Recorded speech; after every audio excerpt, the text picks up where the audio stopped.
Hello बच्चों। आज हम लोग डिफरेंशिएशन के कुछ एमसीक्यू क्वेश्चंस देखने जाएंगे। ठीक है।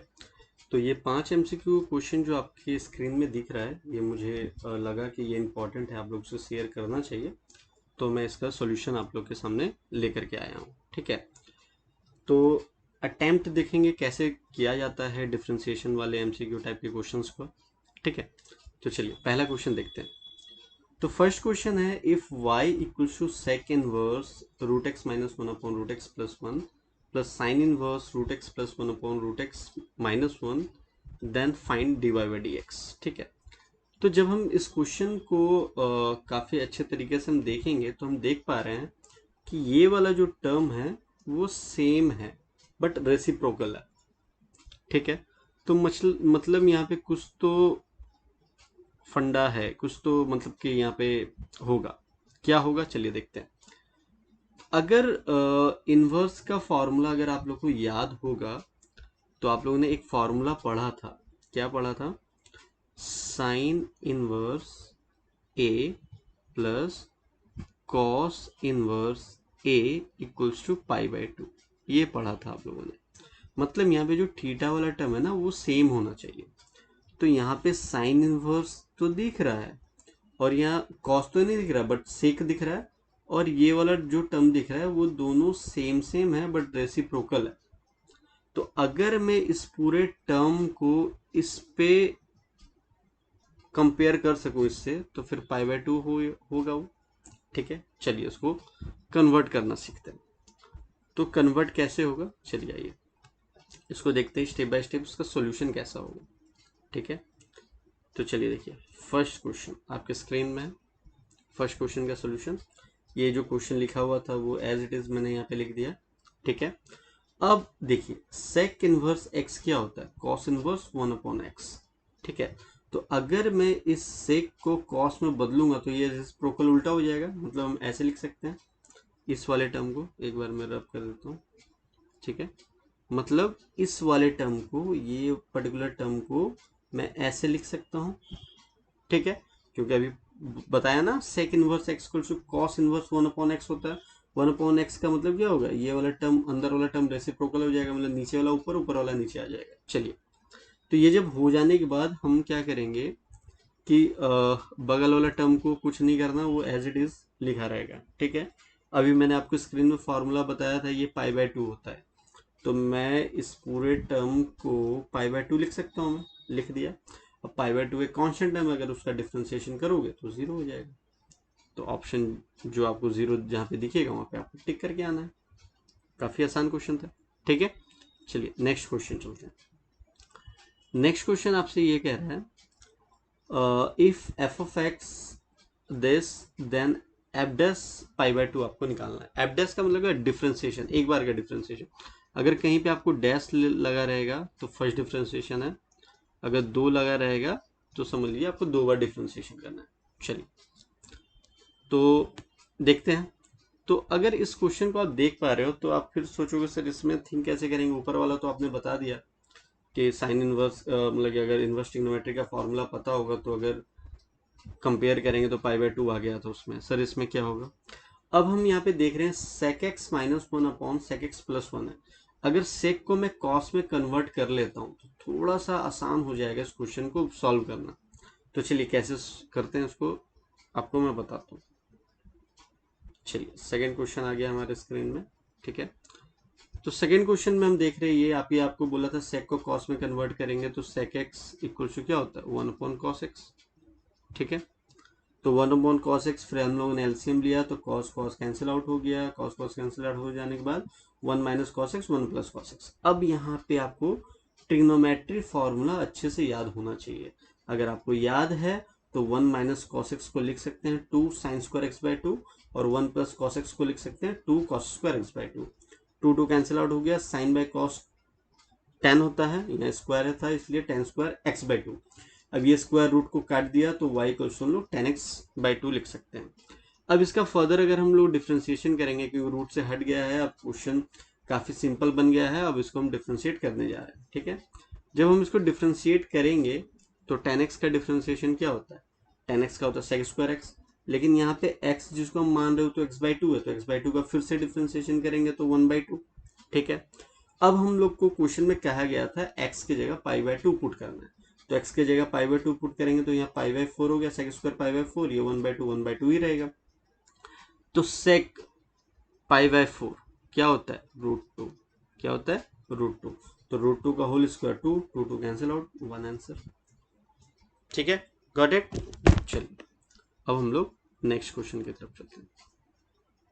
काफी स्टेप बाय स्टेप करा, आप लोग स्क्रीनशॉट ले लेना, कोई ऐसा इशू वाली बात नहीं है, समझ में आ जाएगा आप लोगों को। ठीक है, question number third. Question number third देखिए क्या कह रहा है, y equals to sec tan inverse x, फिर आपको डिवाइड dx। अब डिवाइड dx जब फाइंड आउट करोगे तो x का वैल्यू 1 पुट करोगे तो फिर आंसर क्या आना चाहिए, क्वेश्चन में ये पूछ रहा है। तो इस क्वेश्चन में देखिए पहले वाले में क्या था कि सर फर्स्ट क्वेश्चन में हमने इनवर्स ट्रिग्नोमेट्री का फॉर्मूला लगा दिया, सेकंड वाले क्वेश्चन में हम लोगों ने सेक को 10 में कन्वर्ट कर लिया। अब सर यहाँ पे क्या करेंगे, अगर तुम कन्वर्ट करने जाओगे तो फिर यहाँ पे टाइम टेकिंग होगा, तो उसको हम डायरेक्टली कर देते हैं, उसको चेन रूल से कर देते हैं डायरेक्टली। चलिए कैसे करते हैं देखिए, क्वेश्चन नंबर 3।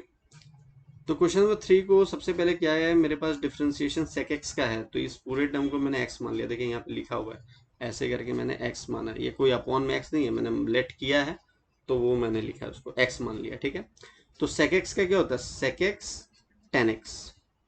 ठीक है, ये वाला टर्म x ही मान रहा हूँ मैं, ये वाला टर्म x ही मान रहा हूँ। ठीक है, तो sec x का क्या हो गया, sec x tan x, तो sec x tan x लिख दिया वहां पे।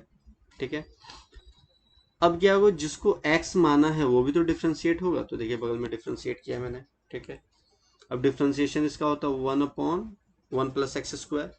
इधर हम जो एज इट इज था उसको एज इट इज लिख दिया। अब हम लोग x की जगह 1 पुट करना, x की जगह 1 पुट किया मैंने, देखिए जहां जहां पे x लिखा हुआ वहां पे 1 पुट कर दिया।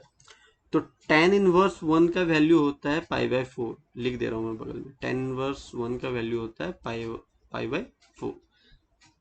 तो ये हो गया sec π/4, इधर हो गया tan π/4 into 1/2, 1/2 as it is रहेगा। tan π/4 का वैल्यू 1 होता है, ये √2 हो गया। अब हमारे पास देखिएगा ध्यान से, जो मैंने स्टेप पे लिखा नहीं है वो काफी बच्चों वाला स्टेप है, समझ में आ जाएगा। लेकिन अब मान लीजिए कोई बच्चों को नहीं समझ में आ रहा है तो उसके लिए मैं लिख दे रहा हूँ, जैसे √2 है इंटू 1/2 है। ठीक है, तो √2 इंटू 2 को मैं क्या लिख सकता हूँ, √2 इंटू √2 लिख सी सकता हूँ, कोई दिक्कत वाली बात नहीं है। ठीक है, ये कट गया तो 1/√2 बच गया। ठीक है, चलिए नेक्स्ट क्वेश्चन पे चलते हैं। नेक्स्ट क्वेश्चन क्या है हमारे पास, क्वेश्चन नंबर 4। क्वेश्चन नंबर 4 कह रहा है कि y equals to sine inverse upon √1 - x²। तो अगर इसको इस फॉर्म में लिखेंगे तो इक्वल्स टू किसके बराबर होगा वो।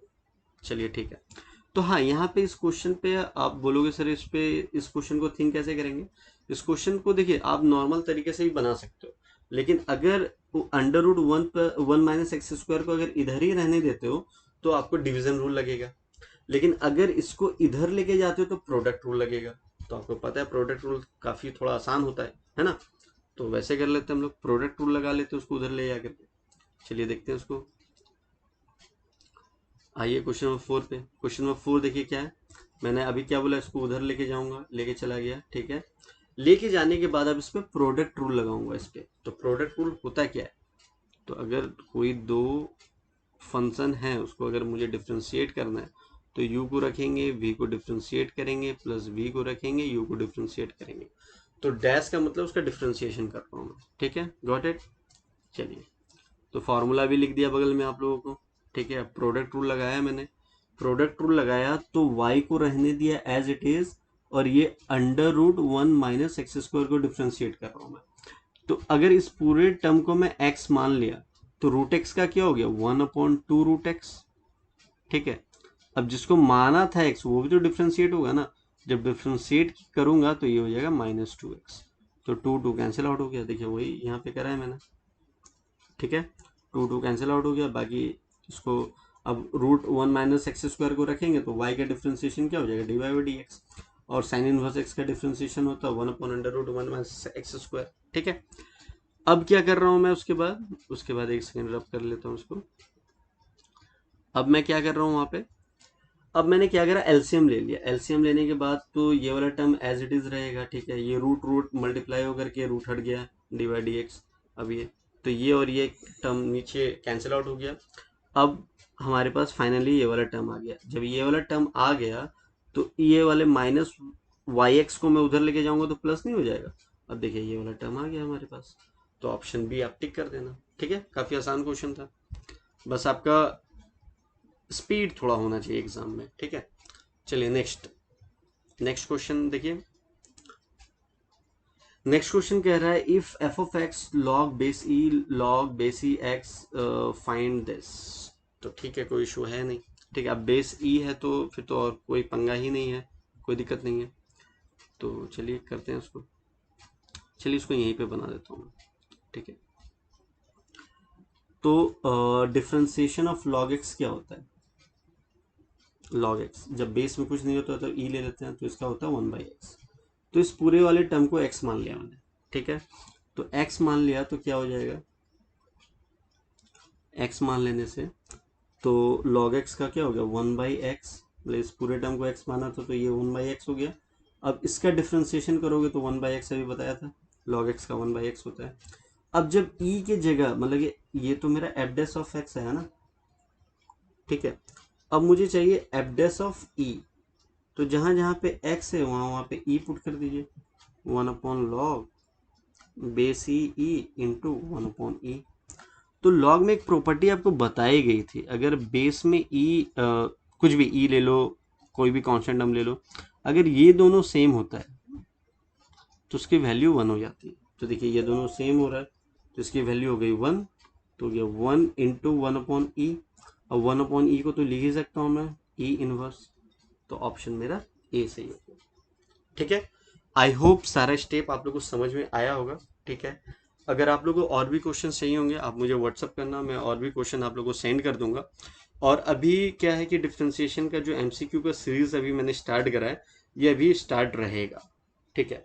आप लोगों को ज़्यादा से ज़्यादा आप लोग क्वेश्चन प्रैक्टिस कीजिए, ठीक है। जो डाउट्स आ रहा है आप मेरे से डिस्कस कीजिए, मैं कोशिश करूँगा इसको बता पाऊँ आप लोगों को, ठीक है। और बाकी जो मैं क्वेश्चन कराऊंगा उसको प्लीज़ आप जाइए देखिए उसको अच्छे तरीके से, क्योंकि स्टेप बाय स्टेप मैंने बताया है ताकि बहुत सारा कॉन्सेप्ट आप लोगों को क्लियर होंगे, ठीक है।